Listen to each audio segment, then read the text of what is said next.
Hello friends, warm welcome to my channel. दोस्तों, आज हमारे जो फाइनेंस मिनिस्टर है जो लक्ष्मीकांत दास है, उन्होंने एक सरप्राइज मीटिंग बुलाया था सुबह के 10 बजे। अगर आप लोग ने मार्केट लॉगिन किया सुबह में 9 बजे, टर्मिनल पे बैठे, आपको एक सर्कुलर दिखा होगा कि ये एक अनप्लान्ड मीटिंग था। इसके इसके कोई भी पहले से कोई इंटीमेशन नहीं था कि कोई एक ऐसा मीटिंग होने वाला है। अचानक से मीटिंग प्लान था, तो थोड़ा सा मार्केट पैनिक भी ऐसा मोड में था कि पता नहीं क्या सर्कुलर निकल के आ रहा है, क्योंकि पीएम का कभी भी कुछ भी आता है तो भाइयों और बहनों बोलने के बाद में वो क्या बॉम्ब ब्लास्ट करने वाले हैं किसी को पता नहीं। वैसे ही फाइनेंस में भी होता है, obviously finance is the backbone, उसी के चलते सब चीज़ रेगुलेट होता है।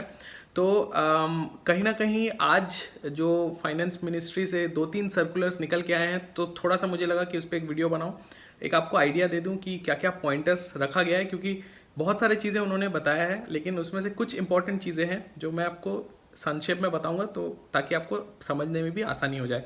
सबसे पहला पॉइंट दोस्तों, announcing ₹50,000 crore liquidity for ramping up Covid related health care infrastructure. इसका मतलब ये है कि उन्होंने जो फाइनेंस मिनिस्ट्री है, उन्होंने 50,000 करोड़ लिक्विडिटी फंड एलोकेट किया है, ताकि वो कोविड रिलेटेड जो भी हेल्थ रिलेटेड इंफ्रास्ट्रक्चर है, to enhance the infrastructure they can use. जैसा कि अभी आप देख रहे हो, ऑक्सीजन की किल्लत है, we don't have oxygen supplies, we don't have medicine supplies, we don't have infrastructure to cater to patients, right? So to improve that infrastructure, government has announced 50,000 crore rupees. That is a very good plus point, number one. Number two is one tap liquidity of 15,000 crore is being opened till March 2022. तो एक साल, आने वाले साल तक 2022 तक 15,000 का एक additional one time liquidity fund उन्होंने एनेबल करके रखा है। अब ये फंड कौन यूज कर सकते हैं? दिस इज बेसिकली बैंक्स को दिया गया है कि वो फंड कर सकते हैं। किनको फंड करना है? वैक्सीन मैन्युफैक्चरर्स, हॉस्पिटल्स, डिस्पेंसरीज, जो भी कोविड रिलेटेड है। एक तरह से वो तो 50,000 करोड़ का फंड दिया ही हुआ है, लेकिन ये जो 15,000 का वन टाइम एडिशनल फंड भी दिया हुआ है, ये बैंक्स को देके दिया हुआ है, ताकि बैंक्स को अगर डिस्पर्स करना पड़े to enhance any of the COVID related things which can be vaccine manufacturing, which can be hospitals, dispensaries और पेशेंट केयर रिलेटेड, कुछ भी COVID elements related, if there are any infrastructural और any apart from that there is any requirement, then banks actually can apply for this 15,000 crore rupees. That is a one time patch that has been given. उसके अलावा जो तीसरा point बताया गया वो है repo rate के ऊपर में। रेपो रेट जो था वो अनचेंज रहा है, उसमें कोई चेंजेस नहीं है। तो बैंक्स का जो लेंडिंग का जो रेट्स है that is going to be unchanged, तो उसमें कोई फर्क नहीं आया है।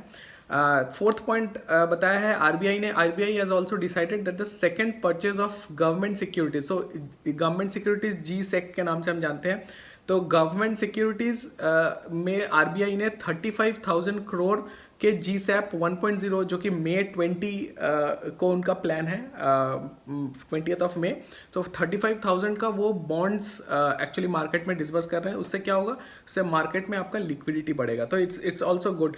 तो कहीं ना कहीं ऑब्वियसली मार्केट में लिक्विडिटी बढ़ाने के लिए गवर्नमेंट की तरफ से कोशिश है, ताकि कहीं भी कोई किल्लत ना हो, क्योंकि there are lot of business that is going to stop because of this covid lockdown situation. तो गवर्नमेंट की ये कोशिश है। उसके अलावा जो फोर्थ और फिफ्थ आप बोल सकते हो सबसे ज़्यादा इंपॉर्टेंट पॉइंट, कहीं ना कहीं मुझे लगा कि वो बहुत ज़्यादा ज़रूरी है। The Reserve Bank of India on Wednesday announce the rationalisation of compliance to know customer KYC norms. So जो KYC है दोस्तों, अभी आप बैंक अकाउंट ओपन करो, ट्रेडिंग अकाउंट ओपन करो, कुछ भी करो, there is a KYC procedure that you have to follow, like you have to like linked your PAN and Aadhaar card, and then you have to verify your OTP, like you have to verify with OTPs, and then आपका जो background verification वगैरह होता है, ये जो normalise process था, ये अभी आधार का सिस्टम है जहाँ पे आप ऑनलाइन वेरिफिकेशन कर सकते हो, लेकिन फिर भी यहाँ पे थोड़ा बहुत प्रॉब्लम है जहाँ पे KYC वैलिडेशन पूरा नहीं हो पाता है, जिसके चलते गवर्नमेंट ने यहाँ पे प्लान्स को थोड़ा सा और नॉर्म ईजी किया है, जहाँ पे वीडियो वेरिफिकेशन वगैरह नया इम्प्लीमेंट किया गया है, जिसके अंतर्गत there is no need of any physical contact or any physical बोल सकते हो कोई कनेक्ट ही ज़रूरत नहीं है। There is a KYC need, then you can do it through a video conferencing, video में मैसेज के थ्रू आप KYC वेरिफिकेशन वगैरह कर सकते हो, इन पर्सन किसी को जाने की जरूरत नहीं है। So government has actually normalise the KYC verification process, तो ये एक टेक अवे था। तो दोस्तों ये 3-4 चीज़ें थी। मार्केट पे क्या असर होगा? ऑब्वियसली लिक्विडिटी बढ़ रहा है एंड मार्केट उतना पैनिक नहीं कर रहा है, क्योंकि कहीं ना कहीं अगर आप देखो, पहले जब कोविड आया था लास्ट ईयर, जिस तरह से मार्केट पैनिक किया था, we have not panicked that much because we are already prepared. We know what situations what circumstances can B.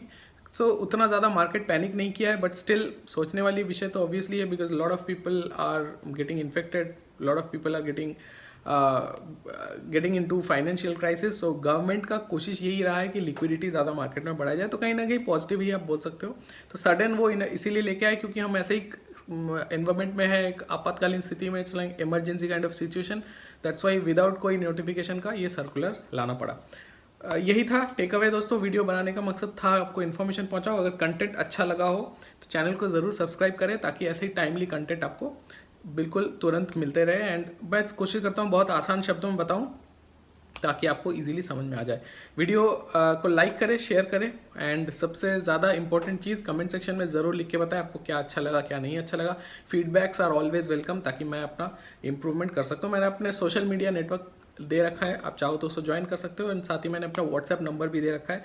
If there are any queries, कुछ भी जानना है तो you can always contact me. Thank you so much. मैं बहुत जल्द हाजिर होता हूँ एक नया कंटेंट लेके।